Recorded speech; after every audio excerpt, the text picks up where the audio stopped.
I used to be socially awkward, but then I'm like, let me develop my own system for building confidence, which is why I give fist bumps to people on a daily basis. It started off as being shy, but now I do it every day without even thinking about it because I just built that habit.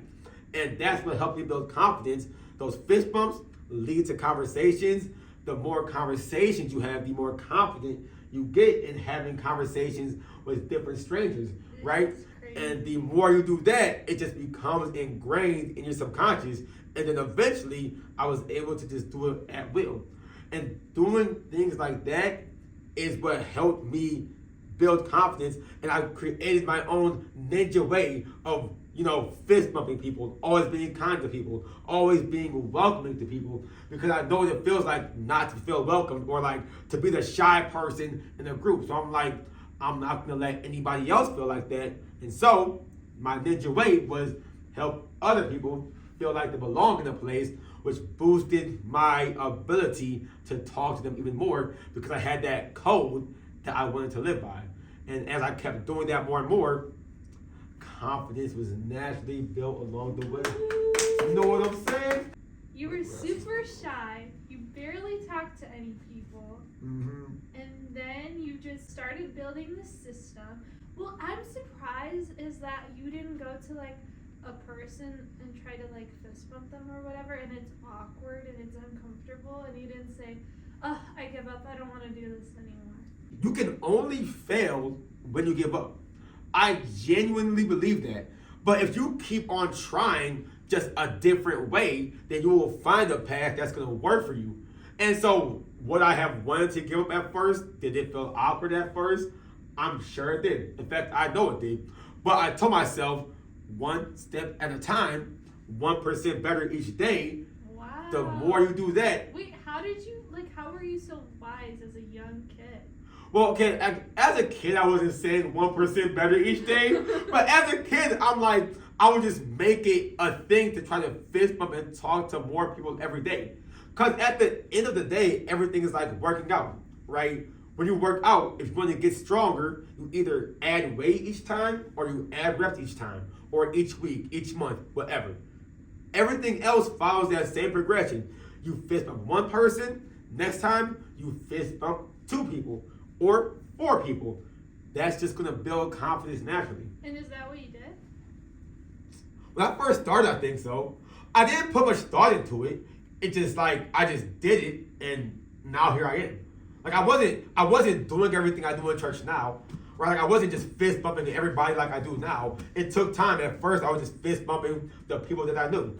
And then the people that they knew. And then eventually it progressed to now I'm fist bumping random people I don't know that walk into the church or that are new to the gym. Stuff like that. And now you do that enough times, it's going to be easy to be a socialite or whatever the flip you want to call it. So I think a lot of people get what you're saying, and like they'll look up like how to be more social, how to make more friends. But the hard part is like going up to people you don't know, introducing yourself, having like awkward conversations at times, and being like, it's not worth it. I don't want to do this anymore. But you had those awkward conversations and you just dealt with it, and you're like, on to the next person, or like try again with that person. I learned, right? So I figured if I want to get better at socializing, yes, I have to try to socialize more, but I also have to learn from the mistakes I've made, right? And so I would legit look up YouTube videos, how do you socialize or how do you talk? And it sounds silly, but if you're trying to get better at something, the easiest way you can learn is by people that are already good at it. And so I looked up YouTube videos, how to introduce yourself, how to do flipping icebreakers, stuff like that. And from those videos, I've learned how to introduce myself, how to have shallow conversations, how to get into deeper conversations, right? And then when I put those things I've learned to use in real life, I've learned what works for me. And eventually, it just became automatic. Okay, this video said this, I'll tweak it this way, and now I just apply it to everybody I talk to.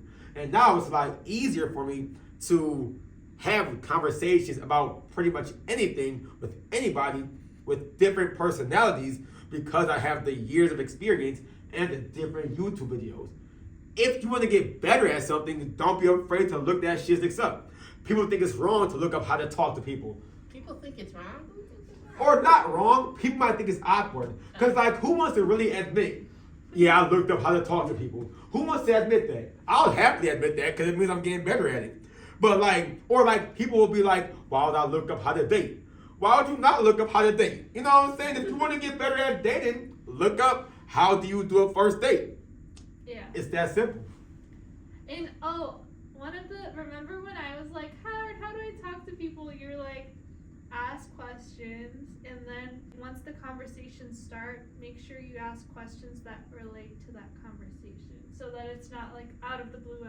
And another one is if you want to get better at conversations or you get too nervous to start conversations, you want to come prepared. Right? Like I have a constant list of things I always can ask somebody before I start a conversation. Right?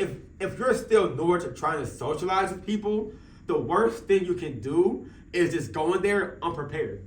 Right? It's like going into a workout unprepared. You're gonna get confused because you don't know what you want to do that day.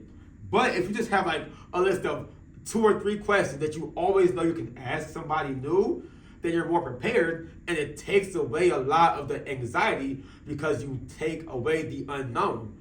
The more clear you can get on what you want to do, the less anxious you tend to get with talking and with things in life in general. You know what I'm saying? Thank you, Howard. That's super helpful. Come on now. He's right. It's like all about not giving up and being prepared and learning from your mistakes. Mm-hmm. Yeah. Mm-hmm. It's that simple. And if you take feedback, you take the feedback from that conversation. Maybe you said something cringy, right? What can you do to not say something cringy again? Right? Maybe it's just that simple though. Wait, but what if you feel the cringe? Like it's so like uncomfy. Like have you felt those moments? I still feel those moments. Oh. I just admit it out loud. What I genuinely think is the problem is people, they say something weird in the conversation, but they keep it in their head and they're like, oof, that was weird, I shouldn't say that again. And then they get timid or they get anxious and then the conversation just stalls. Mm-hmm. And then they don't want to talk to anybody else. Mm-hmm. Vocalize that shiznix.